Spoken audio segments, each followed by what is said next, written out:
Hello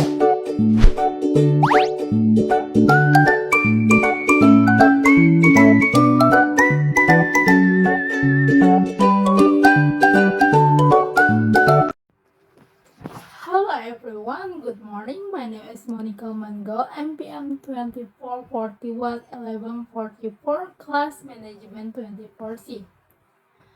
In this video, pada video kali ini saya ingin membahas materi tentang ukuran pemusatan data. Ukuran pemusatan data adalah salah satu konsep fundamental dalam statistika yang digunakan untuk menggambarkan titik pusat atau nilai yang mewakili keseluruhan data proses analisis data. Seringkali kita berhadapan dengan sekumpulan angka yang jumlahnya besar atau bervariasi.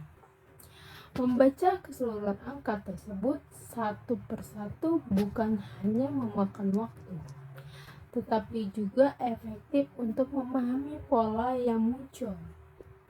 Oleh karena itu, statistika menyediakan ukuran pemusatan data yang bertujuan untuk merangkum data menjadi satu nilai ringkas yang dapat menggambarkan kecenderungan atau pola umum. Ukuran pemusatan ini sangat penting dalam berbagai bidang seperti pendidikan, kesehatan, ekonomi, bisnis, riset sosial, hingga pengambilan keputusan profesional.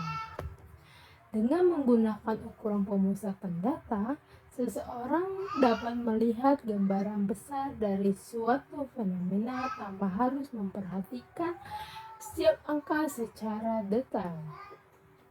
Dari berbagai ukuran pemusatan data yang ada, yang paling umum dan paling banyak digunakan adalah mean atau rata-rata, median, dan modus. Ketiga ukuran ini memiliki fungsi utama memberikan gambaran mengenai nilai pusat data, tetapi juga memiliki karakteristik dan kelebihan masing-masing.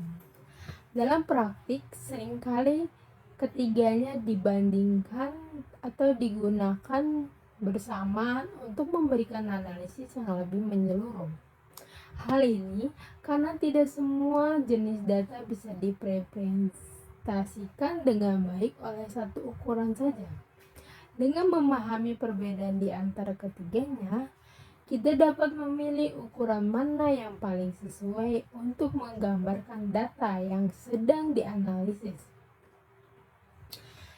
Mean atau rata-rata.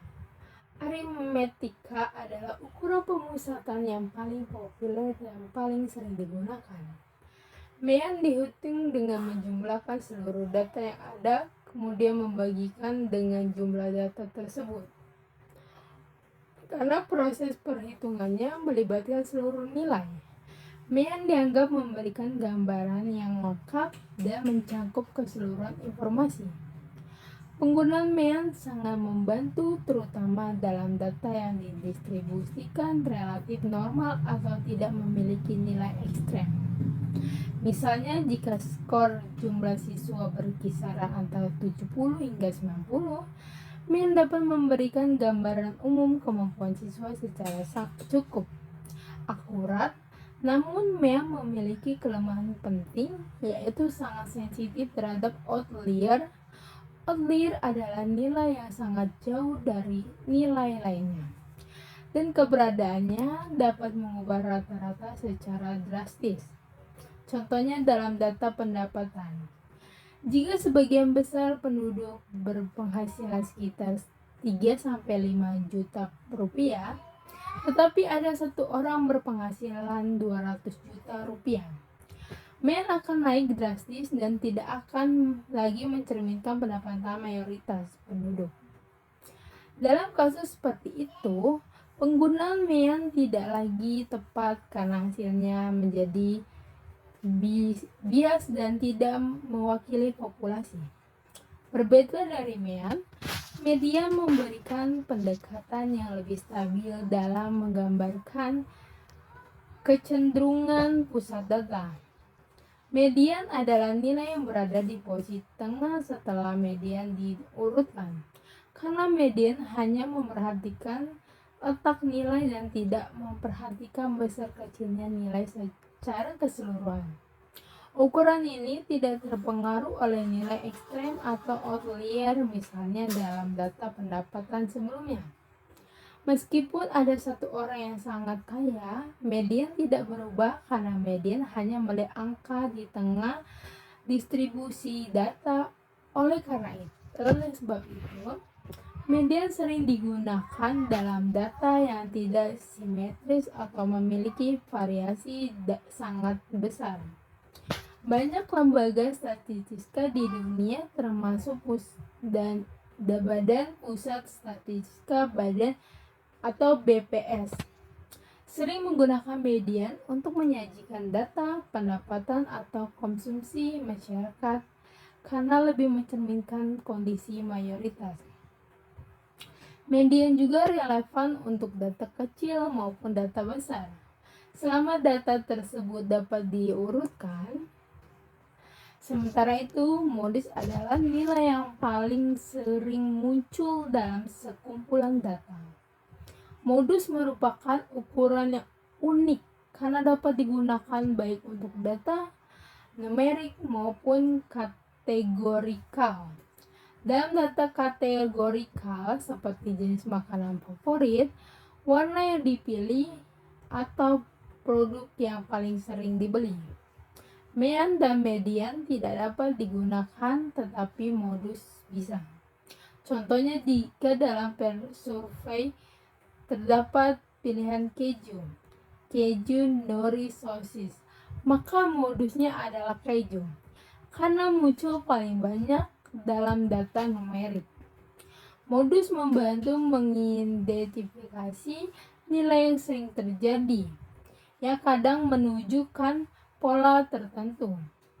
Namun modus juga memiliki keterbatasan seperti kemungkinan tidak adanya modus jika tidak ada nilai yang muncul lebih dari satu kali.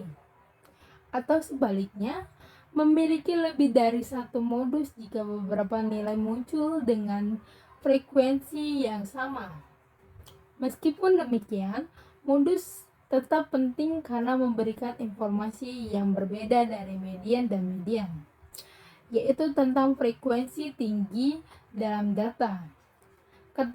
Ketika ketiga ukuran ini digunakan bersama, kita dapat memperoleh gambaran yang lebih lengkap terhadap kondisi data. Misalnya jika mean, median, dan modus memiliki nilai yang sama atau hampir sama, maka data cenderung berdistribusi normal, yaitu simetris dan tanpa nilai ekstrem. Namun ketika mean jauh lebih besar daripada median, itu menandakan bahwa distribusi data miring ke kanan. Biasanya karena adanya outlier bernilai besar. Sebaliknya, jika mean lebih kecil dari median, distribusi data miring ke kiri. Pola ini penting dalam analisis statistika karena membantu peneliti memahami bentuk distribusi data tanpa harus melihat grafik. Dalam banyak penelitian dan laporan resmi, ketiga ukuran ini sering dipresentasikan bersama untuk memberikan gambaran lengkap. Selain itu, ukuran pemusatan data sangat penting dalam kehidupan sehari-hari. Dalam dunia pendidikan, rata-rata siswa digunakan untuk menilai performa kelas. Dalam ekonomi, median pendapatan rumah tangga dapat mencerminkan kondisi kesejahteraan masyarakat dalam bisnis. Perusahaan menggunakan data penjualan untuk menentukan produk mana yang paling laris atau yang paling sering dibeli. Dalam bidang kesehatan, median usia pasien dapat digunakan untuk memahami kelompok usia mana yang paling sering mengalami suatu penyakit. Bahkan dalam aktivitas sederhana seperti mengamati waktu belajar, durasi perjalanan, atau pengeluaran sehari-hari. Ukuran pemusatan data dapat membantu kita memahami pola dan mengambil keputusan yang lebih baik. Dengan semua contoh dan penjelasan tersebut, dapat disimpulkan bahwa ukuran pemusatan data memiliki fungsi yang sangat penting dalam menganalisis dan memahami data. Media memberikan gambaran umum, media memberikan nilai tengah yang stabil terhadap outlier, dan modus menunjukkan nilai yang paling sering muncul. Memahami ketiganya bukan hanya berguna dalam tugas sekolah ataupun kuliah, tetapi juga dalam dunia kerja, kehidupan profesional, dan pengambilan keputusan sehari-hari. Semakin baik kita memahami perumusan dan semakin mudah bagi kita untuk membaca data, menafsirkan informasi, dan membuat keputusan yang berdasarkan bukti. Thanks for watching this video. See you next time. Bye bye.